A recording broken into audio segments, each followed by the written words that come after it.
Hello students, this is Zamir sir from Sarvestha classes. Today we shall study very important part of speech named pronoun. इससे पहले की video में हम लोगों ने नाउन के बारे में स्टडी की थी। नाउन के पूरे कॉन्सेप्ट को हमने बहुत ही क्लियरली समझा था। आज का टॉपिक और भी इंपॉर्टेंट होने वाला है क्योंकि प्रोनाउन एक ऐसी पार्ट ऑफ स्पीच है जिससे करीब हर कंपटीशन में क्वेश्चंस पुट अप किए जाते हैं। तो प्रोनाउन है क्या स्टूडेंट्स? हम जब नाउन के बारे में पढ़ रहे थे तो नाउन के बारे में हमने सीखा कि कोई भी नेमिंग वर्ड्स होता है, कोई भी नेमिंग वर्ड्स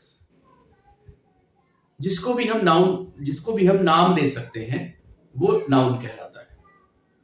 कोई पर्सन हो उसका नाम हो, कोई थिंग हो उसका नाम हो, कोई प्लेस हो उसका नाम हो।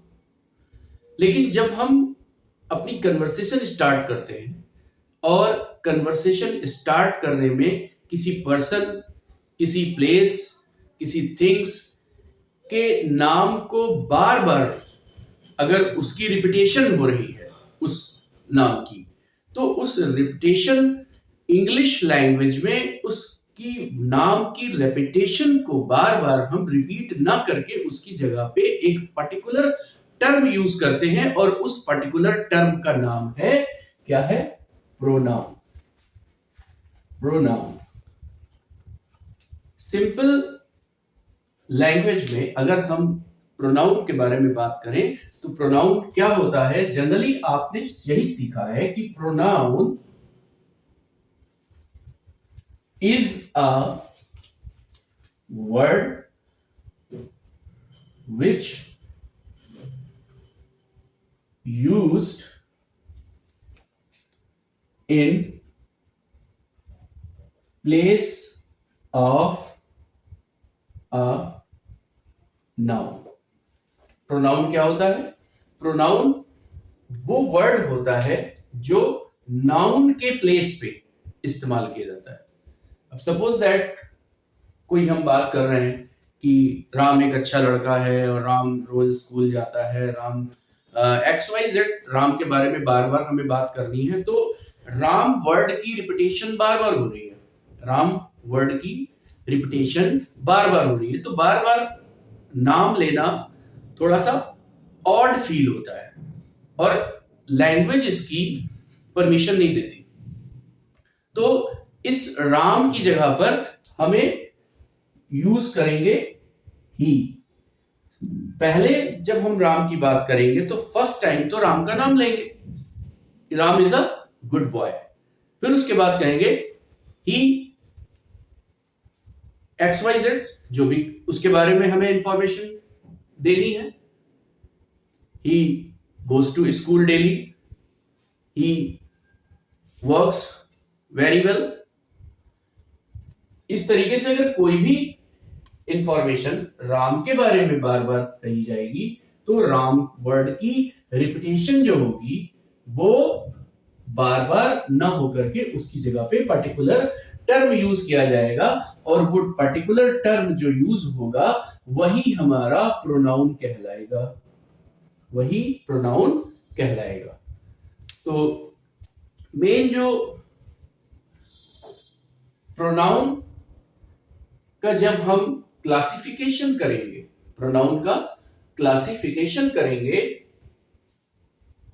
प्रोनाउन के काइंड्स के बारे में हम जब बात करते हैं कि how many kinds of pronoun, how many kinds of pronoun, तो कहीं किसी बुक्स में आपको 8 काइंड्स मिलते हैं, किसी बुक में 9 काइंड्स मिलते हैं, 9 तरह के प्रोनाउन मिलते हैं, 8 तरह के प्रोनाउन मिलते हैं। लेकिन फाइनली स्टडी करने के बाद जो कंप्लीट प्रोनाउन के काइंड्स सामने आते हैं वो हमारे 10 हैं। कितने हैं? 10। तो अगर क्वेश्चन आ जाता है आपके सामने, how many kinds of pronoun in English, how many kinds of pronoun in English? तो आपका आंसर क्या होगा? 10 kinds. There are 10 kinds of pronoun in English. अब वो कौन कौन से प्रोनाउंस हैं एक बार देख लिया जाए। सबसे पहले आता है हमारा पर्सनल प्रोनाउन। कैसा pronoun? Personal pronoun. Personal pronoun को हिंदी में व्यक्तिवाचक सर्वनाम कहते हैं। कैसा सर्वनाम? व्यक्तिवाचक सर्वनाम। अभी हम एक एक प्रोनाउन को इलस्ट्रेट करते हुए चलेंगे और आपको समझाएंगे। पहले इनके काइंड्स देख लिए जाएं। तो पर्सनल प्रोनाउन को हिंदी में व्यक्तिवाचक सर्वनाम कहते हैं। Number 2, reflexive pronoun. Reflexive pronoun को निजवाचक सर्वनाम कहते हैं। नंबर 3, डिमॉन्स्ट्रेटिव प्रोनाउन, इसे संकेतवाचक सर्वनाम कहते हैं। Number 4, relative pronoun. Relative pronoun को संबंधवाचक सर्वनाम कहते हैं। नाम से ही देखिए, रिलेटिव मतलब रिलेट करना, तो रिलेट क्या है? संबंध बताता है, तो रिलेटिव प्रोनाउन संबंधवाचक सर्वनाम हो गया। ये आपको हिंदी इसलिए मैं बता रहा हूं क्योंकि कंपटीशन में हिंदी लैंग्वेज में भी सर्वनाम के बारे में पूछा जाता है। तो सर्वनाम के बारे में जब पूछा जाएगा तो अगर इंग्लिश और हिंदी को आप रिलेट करके पढ़ेंगे, को रिलेट कर देंगे, तो आपको हिंदी में भी कंफ्यूजन नहीं होगा और इंग्लिश में भी कंफ्यूजन नहीं होगा। तो दोनों में आपको हेल्प मिलेगी अगर आप बाइलिंगुअल चलते हैं तो। इसीलिए अगर सीख सकते हैं तो ज्यादातर लैंग्वेज को बाइलिंगुअल सीखा करिए, तो ज्यादा समझ में आएगी, क्लियर होगी। नंबर 5 हमारा है डिस्ट्रीब्यूटिव प्रोनाउन। तो डिस्ट्रीब्यूटिव प्रोनाउन विभाग सूचक, विभाग। Number 6, indefinite pronoun. Indefinite pronoun को अनिश्चयवाचक सर्वनाम कहते हैं। कैसा सर्वनाम? अनिश्चयवाचक। इंट्रोगेटिव प्रोनाउन को प्रश्नवाचक सर्वनाम कहते हैं। इंफैटिक प्रोनाउन को दृढ़तावाचक सर्वनाम कहते हैं। ये चीजों को इंफेसाइज करने के लिए इसका यूज इंग्लिश में किया जाता है, इंफैटिक प्रोनाउन का। Number 9, reciprocal pronoun. Reciprocal pronoun जो होता है वो परस्परवाचक सर्वनाम कहलाता है। Number 10, exclamatory pronoun. ज्यादातर बुक्स में ये मिसिंग रहता है, एक्सक्लामेटरी प्रोनाउन। तो एक्सक्लेमेटरी प्रोनाउन जो होता है वो विस्मयबोधक सर्वनाम होता है। क्लियर? तो आप ये प्रोनाउन के काइंड समझ गए होंगे। एक तो क्वेश्चन आपका यहीं से क्लियर हो गया कि how many kinds of pronoun in English? तो there are 10 kinds of pronoun in English. Personal, reflexive, demonstrative, relative, distributive, indefinite, interrogative, emphatic, reciprocal and exclamatory pronoun. अब हम एक एक प्रोनाउन को डिस्कस करते हुए चलेंगे। तो सबसे पहले पर्सनल प्रोनाउन के बारे में सीखेंगे। तो हम नीचे के प्रोनाउंस को रफ कर रहे हैं।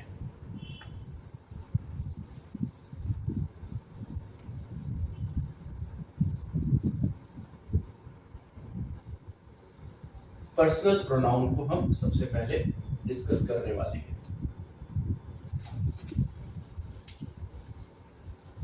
बात करेंगे पर्सनल प्रोनाउन के बारे में।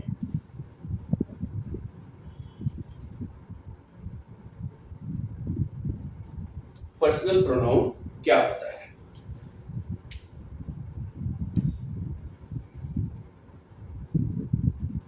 किसी भी सेंटेंस में जब कोई प्रोनाउन सब्जेक्ट के लिए, ऑब्जेक्ट के लिए या संबंध बताने के लिए हम यूज करते हैं तो उसको हम पर्सनल प्रोनाउन कहते हैं। पर्सनल प्रोनाउन मोस्टली जो है वो हम लोगों से रिलेटेड होता है। पर्सनल नाम से ही शो हो रहा है, पर्सनल, ठीक है, और इसको व्यक्तिवाचक कहते हैं। तो ये व्यक्तिगत रूप से पर्सन से ही रिलेटेड होता है। अब क्वेश्चन इसमें आता है कि how many cases of personal pronouns, how many cases of personal pronoun. तो एक चार्ट के माध्यम से हम आपको प्रोनाउन के केसेस के बारे में बताएंगे। सबसे पहले आप इस चीज को ऐसे ही समझ लीजिए कि पर्सनल प्रोनाउन के 3 केसेस को समझ लीजिए। एक आपका होता है सब्जेक्टिव केस, दूसरा होता है आपका पॉजेसिव केस, और तीसरा होता है आपका ऑब्जेक्टिव केस। अब जैसे आपका फर्स्ट पर्सन प्रोनाउन की हम बात करें, तो फर्स्ट पर्सन प्रोनाउन में हमारे पास आई मीन्स क्या होता है, मैं होता है। आई मीन्स मैं होता है। और आई का जो पॉजेसिव केस होता है वो क्या होता है,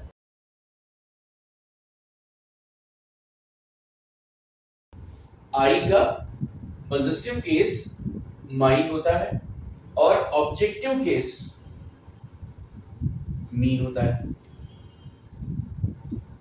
ऑब्जेक्टिव केस मी होता है।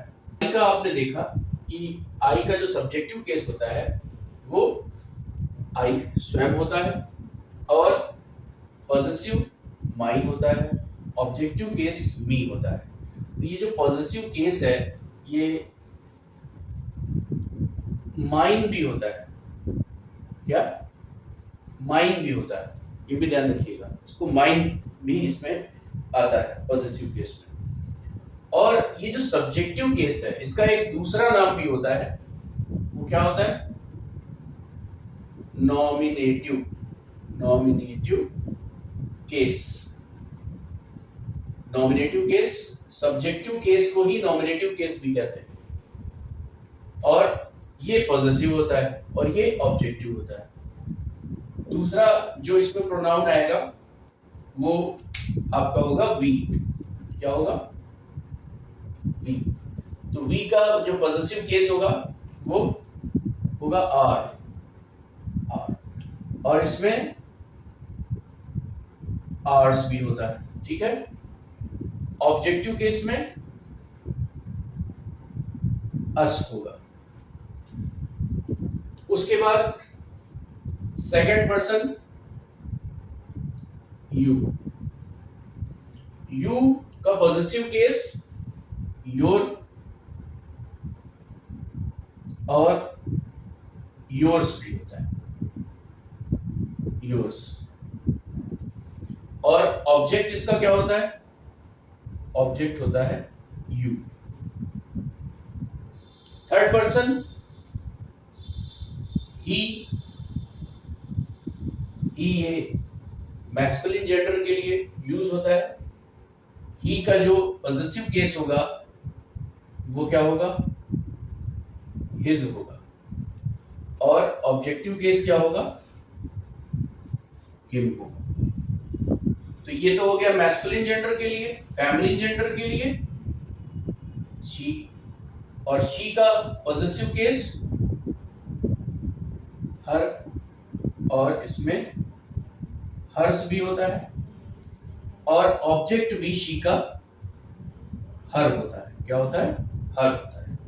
इसी में जो निर्जीव वस्तुओं के लिए प्रोनाउन होता है इट, ये भी थर्ड पर्सन है। इट का जो पॉजेसिव केस होगा वो क्या होगा? इट्स होगा, और ऑब्जेक्ट क्या होगा? इट होगा। अब अगर इन तीनों की बात करी जाए तो थर्ड पर्सन में एक प्रोनाउन बचता है दे, और दे का जो पॉजेसिव केस होगा वो देयर होगा, और ऑब्जेक्टिव केस होगा देम। तो ये तो प्रोनाउन के केसेस हो गए, सब्जेक्टिव जिसको नॉमिनेटिव केस भी कहते हैं, पॉजेसिव केस और ऑब्जेक्टिव केस। अब अगर क्वेश्चन ये आ जाए कि पर्सन्स के according how many kinds of pronoun, तो आपका आंसर होगा 3। कौन कौन से पर्सन? पहले नंबर पे फर्स्ट पर्सन प्रोनाउन, सेकंड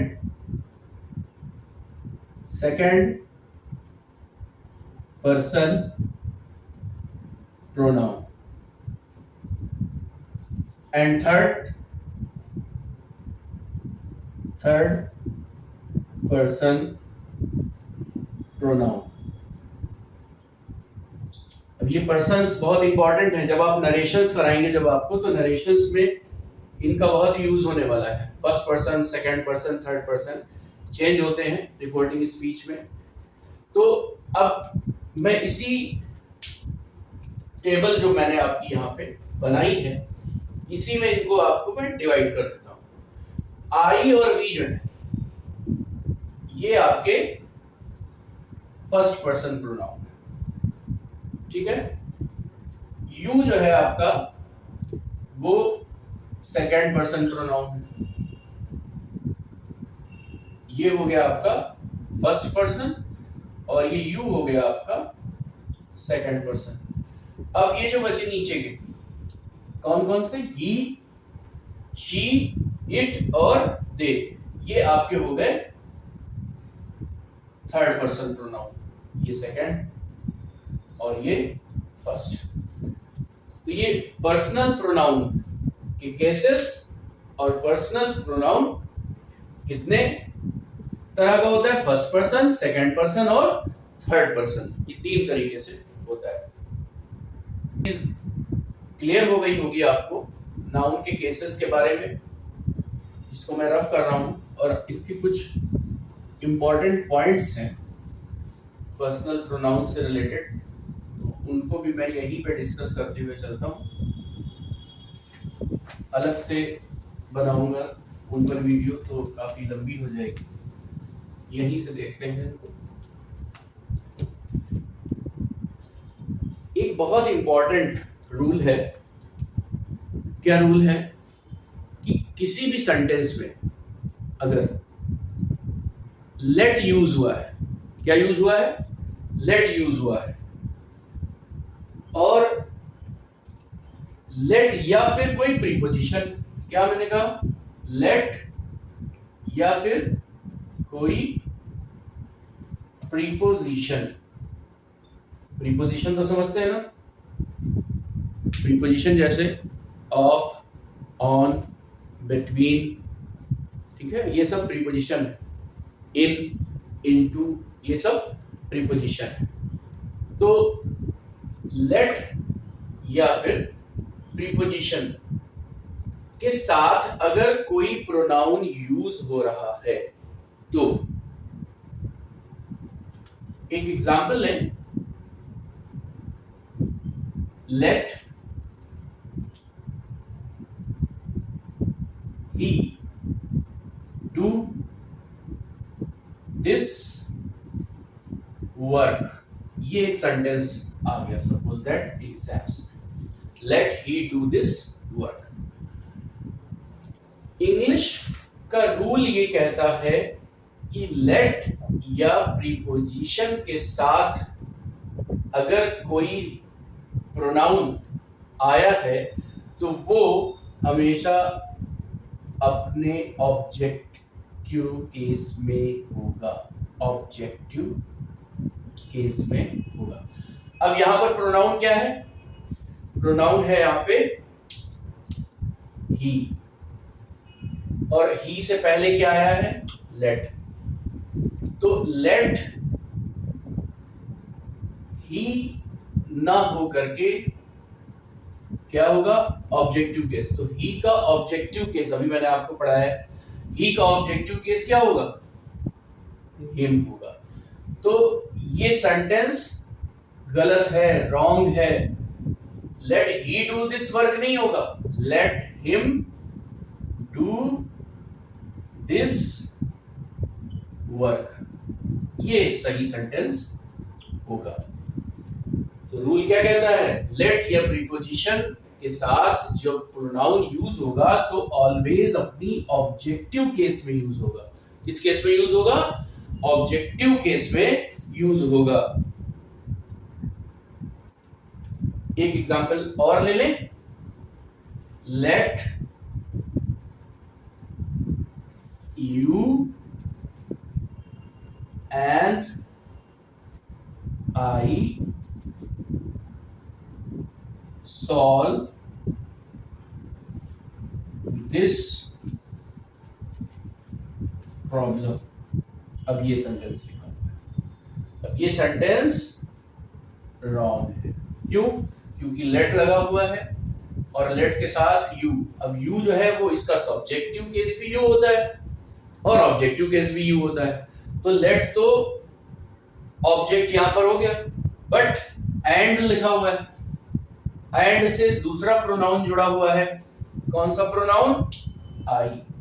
तो आई किस फॉर्म में है? आई जो है वो नॉमिनेटिव है। क्या है? नॉमिनेटिव केस में। हमें यूज यहां पर किस केस में करना है इसको? ऑब्जेक्टिव केस में। तो ये जो एग्जैक्ट सेंटेंस होगा हमारा क्या होगा? लेट यू एंड मी हो जाएगा। Let you and me solve this problem. ये सेंटेंस आपका करेक्ट हो जाएगा। बिल्कुल क्लियर है? इसको रफ कर रहा हूं। नेक्स्ट रूल की तरफ बढ़ते हैं हम लोग। मैं आपके सामने एक सेंटेंस लिखूंगा। You are taller than me। ये सेंटेंस लिखा हुआ है। पढ़ने में कैसा लग रहा है? You are taller than me। पढ़ने में तो लग रहा है लगभग सही लग रहा हो, लेकिन ग्रामेटिकली ये गलत है। ग्रामेटिकली गलत है। क्यों गलत है? इस सेंटेंस में देखिए दो प्रोनाउन यूज हुए हैं, एक यू और दूसरा मी। जब किन्हीं दो पर्सनल प्रोनाउन के बीच में कंपैरिजन होगा, क्या होगा? कंपैरिजन होगा, और वहां पर देन का यूज किया गया हो। क्या यूज किया गया हो? दोनों पर्सनल प्रोनाउन के बीच में कंपैरिजन हो और कंपैरिजन होने के साथ साथ उनके बीच में देन का यूज किया गया हो, तो देन के बाद भी जो आने वाला प्रोनाउन होगा वो ऑलवेज कैसा होगा? बताइए, जवाब दीजिए। वो होगा नॉमिनेटिव केस में। किस केस में? नॉमिनेटिव। बहुत आता है एग्जाम्स में ये क्वेश्चन, नॉमिनेटिव केस में होगा। और यहां क्या देन के बाद दिया हुआ है? मी। देन के बाद मी दिया हुआ है, तो ये एग्जैक्ट सेंटेंस क्या होगा आपका? You are taller than I। Me का जो नॉमिनेटिव केस होगा या सब्जेक्टिव केस होगा वो क्या होगा? आई होगा। तो यू आर taller than आई होगा, यू आर taller than मी नहीं होगा। अब ये डिग्री के माध्यम से भी समझ लीजिए। ये सेंटेंस जो दिया हुआ है, this sentence has been given in the form of comparative degree. किस फॉर्म में दिया हुआ है? Comparative degree. और कंपैरेटिव डिग्री का रूल ये कहता है कि जब कंपैरिजन होगी दो प्रोनाउन के बीच में, तो देन के बाद आने वाला जो प्रोनाउन होगा वो हमेशा अपने नॉमिनेटिव केस में होगा। तो डिग्री का रूल भी यही कहता है कि देन के बाद जो आएगा वो नॉमिनेटिव केस होगा, सब्जेक्टिव केस होगा। इसलिए मी ना होकर के क्या होगा? आई होगा। ये एग्जाम्स का बहुत ही हिट क्वेश्चन है, बहुत आता है एग्जाम्स में आपके। नेक्स्ट रूल हमारा क्या कहता है? बहुत इंपॉर्टेंट रूल है, वेरी मोस्ट इंपॉर्टेंट रूल। एक दो सेंटेंस लिखे हैं हमने, आपको इन दो सेंटेंसेस के माध्यम से इस रूल को हम क्लियर करने वाले हैं। रूल हमारा क्या है? आप देख रहे होंगे यहाँ पर कि इस सेंटेंस में जो सेंटेंस लिखा हुआ है, you I and he, you I and he have to help her. Okay, अब यू कौन सा पर्सन है बताते चलिए। यू आपका है सेकंड पर्सन। आई कौन सा पर्सन है? आई है आपका फर्स्ट पर्सन। और ही कौन सा पर्सन है? ही है आपका थर्ड पर्सन। कहने का मतलब ये है कि जब किसी सेंटेंस में तीनों पर्सन्स के pronoun, first person, second person और थर्ड पर्सन, एक साथ आ जाए किसी सेंटेंस में, तो इनका ऑर्डर क्या होगा? इनका ऑर्डर क्या होगा? तुम, मैं और वह, तुम, मैं और वह, या हम, तुम और वो। अगर ऐसे हमें इसको इंग्लिश में बोलना है, we, you and he, I, you and she, तो इनका जो ऑर्डर होगा वो क्या होगा? तो इनका जो ऑर्डर होता है, इसके लिए एक नंबर याद कर लीजिए, सेकंड, थर्ड, फर्स्ट, 2, 3, 1 या 231। 231 सेकंड पर्सन, थर्ड पर्सन और फर्स्ट पर्सन, ये ऑर्डर होगा। अब ये सेंटेंस जो लिखा हुआ है वो रॉन्ग है रॉन्ग की नहीं है? पहले क्या आएगा? सेकंड पर्सन, तो सेकंड पर्सन यू है, सही है, यू का यू। फिर क्या आएगा? थर्ड पर्सन, यहां पर क्या लिखा हुआ है? आई लिखा हुआ है, ये सेंटेंस गलत हो गया। तो यू, फिर थर्ड पर्सन आएगा, he and I, you, he and I have to help. अब ये जो सेंटेंस आपका है ये करेक्ट है। क्लियर? अब यहीं पे देखिए एक दूसरा सेंटेंस लिखा हुआ है मैंने, आई, ही एंड यू। ये फर्स्ट पर्सन है, ये थर्ड पर्सन है और ये सेकंड पर्सन है। तो अभी आप कहेंगे कि आपने सर बताया कि सेकंड, थर्ड, फर्स्ट आएगा, तो आपके अकॉर्डिंग क्या आएगा? सेकंड, देन थर्ड और फिर first. You, he and I, you, he and I, you, he and आई। तो आप कहेंगे ये ऑर्डर हो जाएगा, यही ना? ये ऑर्डर नहीं होगा, इस रूल में कुछ अलग है। तो ये ऑर्डर क्यों नहीं होगा? क्योंकि ये रूल साथ में एक बात और बताता है कि अगर किसी सेंटेंस में किसी सिन माने पाप, सिन माने पाप, या कोई गलती, मिस्टेक, कोई भूल हो गई हो, तो उस सेंटेंस में हम ये ऑर्डर नहीं यूज करेंगे। क्या यूज करेंगे? First, second and third. अगर किसी सेंटेंस में किसी दोष, किसी पाप, किसी गलती को स्वीकार करने की बात करी जा रही होगी, तो उस सेंटेंस में अगर किसी उसमें तीनों पर्सन्स के प्रोनाउन आए हैं, तो उसमें हम उसके ऑर्डर को सेकंड, थर्ड, फर्स्ट में ना लिख करके फर्स्ट, सेकंड, थर्ड के ऑर्डर में लिखेंगे। ठीक है? तो फर्स्ट पर्सन प्रोनाउन हमारा कौन सा है? आई है। सेकंड पर्सन प्रोनाउन यू है और थर्ड पर्सन का प्रोनाउन ही है। तो and he have committed a sin। अब ये सेंटेंस आपका सही हो गया और ये सेंटेंस था गलत। क्लियर? ये आप पर्सनल प्रोनाउन के बारे में सीख रहे हैं। अच्छा, पर्सनल प्रोनाउन में हमने आपको एक थर्ड पर्सन प्रोनाउन इट के बारे में भी बताया था। इसके बारे में, इट के बारे में। तो आप फर्स्ट पर्सन जैसे आई है, तो आई का यूज तो आप जानते हैं, मैं के लिए होता है, आई मीन्स मैं। और फर्स्ट पर्सन दूसरा प्रोनाउन जो है वो आपका वी है।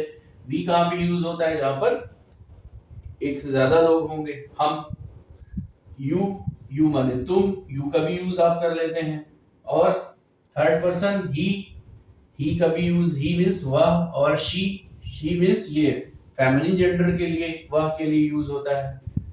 अब यहीं पे अगर ही और शी दोनों की बात की जा रही है तो हम इसके लिए दे प्रोनाउन यूज कर देते हैं। लेकिन एक ये कंफ्यूजन बहुत हो जाती है कि हम इट का यूज कहां पे करें, इट का यूज। तो अब हम आपको इट के यूज के बारे में सिखाएंगे कि इट का यूज कैसे किया जाता है और किन किन जगहों पर इट का यूज किया जाएगा। तो कुछ पॉइंट्स हैं इट से रिलेटेड, वो मैं यहां पर लिख रहा हूं, उनको आप ध्यान से देखिए। Now we discuss about the use of it. Personal pronoun में थर्ड पर्सन प्रोनाउन इट का यूज हम कैसे करेंगे, कहां पे करेंगे। फर्स्ट पॉइंट हमारा बताता है फॉर थिंग्स विदाउट लाइफ, ऐसी चीजें जिनमें जीवन नहीं हो, जो डेड हो। फॉर थिंग्स विदाउट लाइफ, इसको इंग्लिश में कौन सा जेंडर कहते हैं? इस इंग्लिश में इसको कौन सा जेंडर कहते हैं? इसको इंग्लिश में न्यूटर जेंडर कहते हैं। कैसा जेंडर? Neuter gender.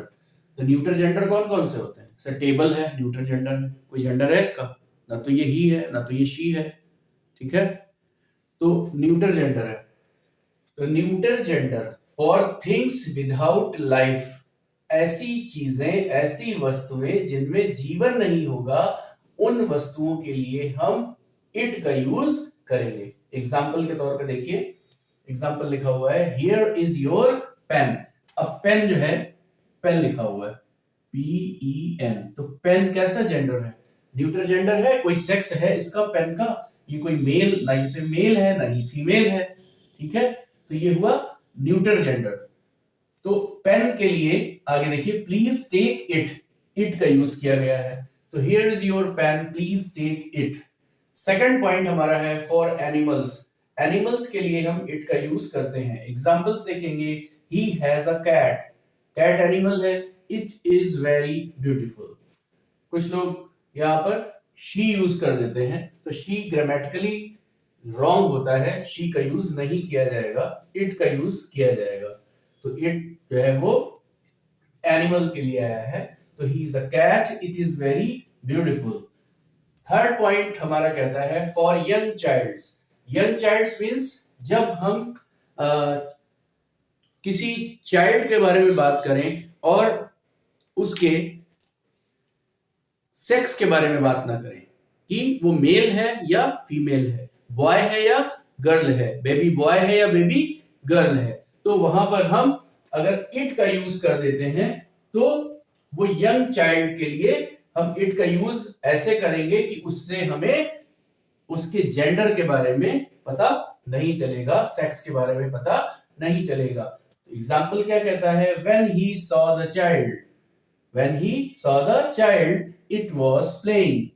जब उसने बच्चे को देखा तो वो क्या कर रहा था? खेल रहा था।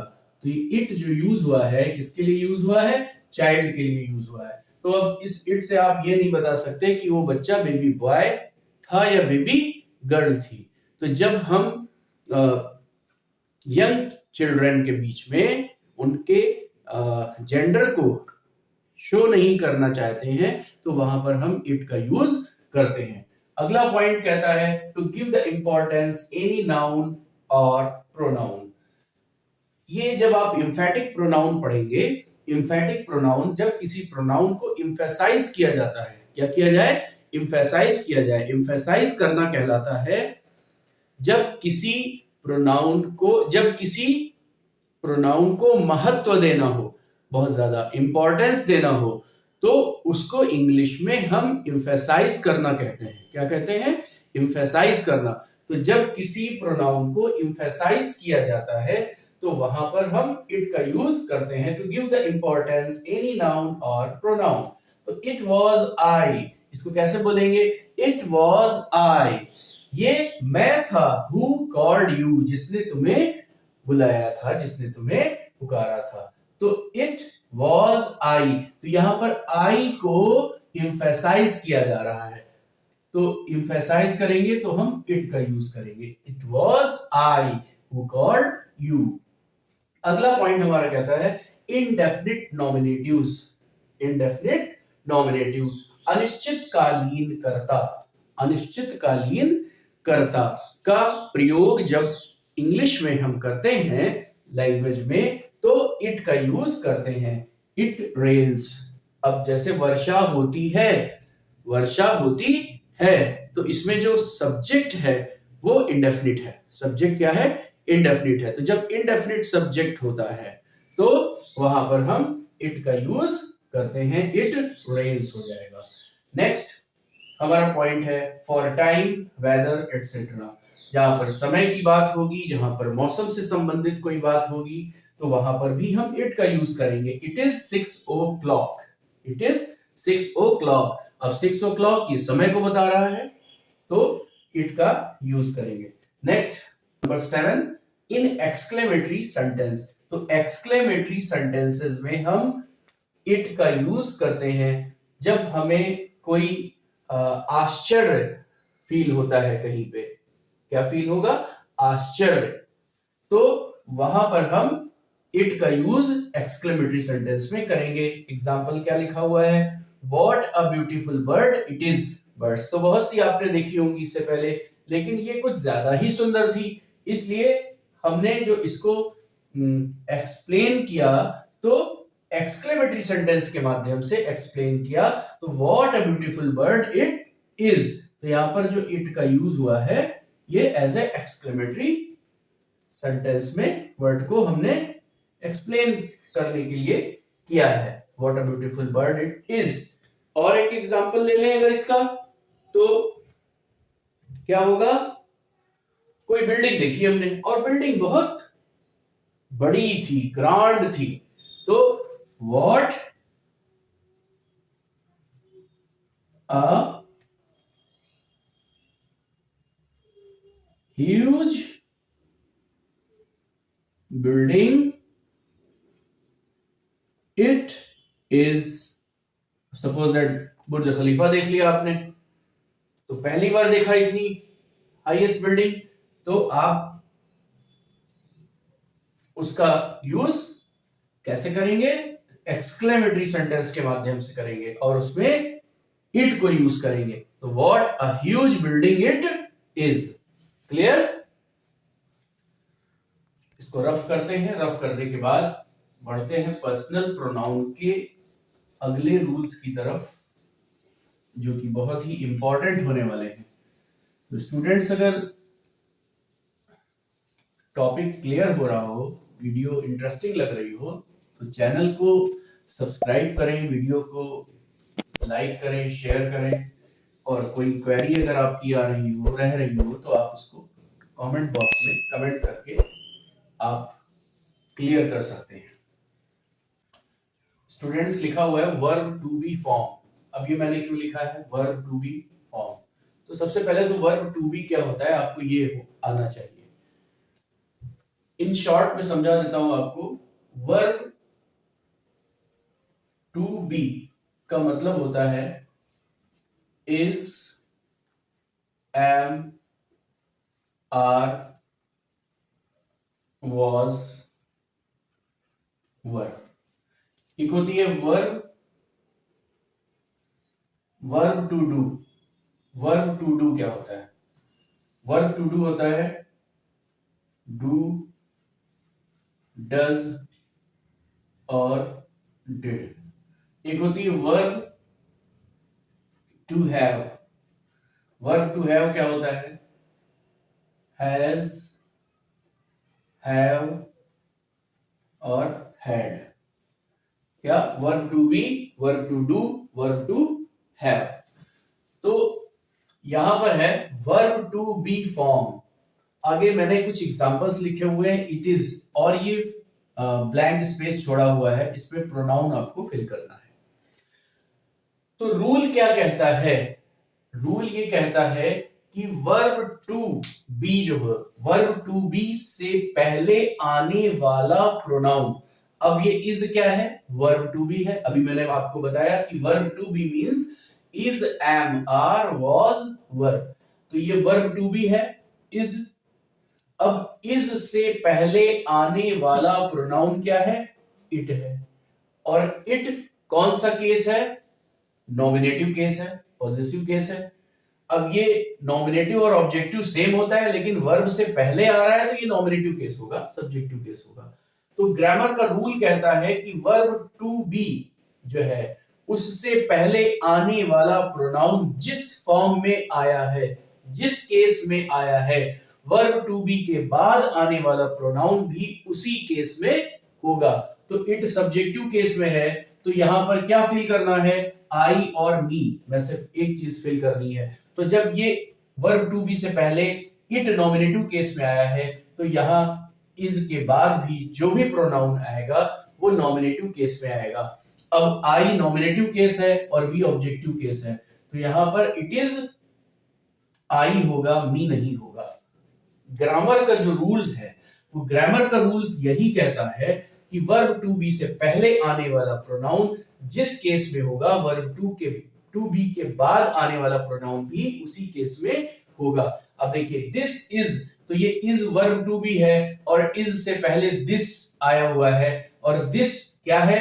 ये नॉमिनेटिव केस है प्रोनाउन का, इसलिए इसके बाद आने वाला जो प्रोनाउन होगा दिस इज शी होगा, दिस इज हर नहीं होगा। स्पीकिंग में कुछ लोग ऐसा बोल देते हैं, it's me, it's me, this is her, it's her, तो वो स्पीकिंग में बोल देते हैं। लेकिन ग्रामर में जब रूल्स की बात आती है, जब आप एरर को डिटेक्ट करेंगे सेंटेंस में, तो वहां पर यही रूल फॉलो होगा। इट इज मी नहीं होगा, इट इज आई होगा, इट्स आई होगा, इट्स मी नहीं होगा, दिस इज शी होगा, दिस इज हर नहीं होगा। अब एक सेंटेंस देखिए, मैंने लिखा है I know the girl to be, अब टू बी हर या शी। अब आप कहेंगे आप दो जगह तो हमने नॉमिनेटिव केस लगाया है, तो यहां पर भी नॉमिनेटिव केस लगेगा, लेकिन ऐसा नहीं है। क्यों? क्योंकि वर्ब टू बी ये लिखी हुई है और वर्ब टू बी से पहले नाउन आया है। नाउन क्या आया है? द गर्ल आया है। अब द गर्ल की पोजीशन, द गर्ल का पार्ट ऑफ स्पीच यहां पर क्या है? देखिए आई सब्जेक्ट है, नो वर्ब है, और गर्ल, द गर्ल क्या है? ऑब्जेक्ट है। क्या है? ऑब्जेक्ट है। तो वर्ब टू बी से पहले आने वाला नाउन ऑब्जेक्ट फॉर्म में आया है, तो वर्ब टू बी के बाद आने वाला जो प्रोनाउन होगा वो भी ऑब्जेक्टिव केस में होगा। तो यहाँ पर ऑब्जेक्टिव केस क्या है?